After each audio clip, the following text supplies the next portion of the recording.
The first week of the Criterion Challenge is to pick a film out of the CC40 box set.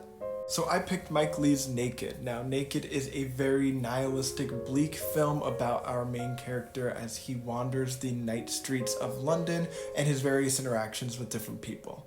Our main character, Johnny, has a knack for philosophy, so in between him doing the most heinous things you've ever seen, he does talk about his nihilistic philosophy to the people that he encounters.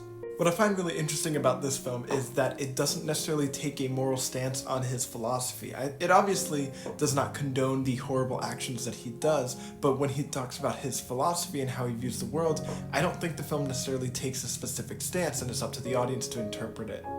On one hand, you could view Johnny as a sort of misunderstood genius in this world, that the world is inherently nihilistic and that his worldview is correct and that the world is just not set up for him to thrive. He is set up for failure, and the terrible aspects of our world has pushed him into a life of immorality. Now, there is another reading of the film that I think I align more to, and that he is a self-righteous loser who has done all of this to himself, and he uses his cynicism and nihilism to excuse his terrible behavior rather than doing anything to fix it. Now, that doesn't mean everything that he says isn't true or isn't a good point. It's just that he uses it as an excuse for his awful actions, and I think he does have a very limited worldview because of that.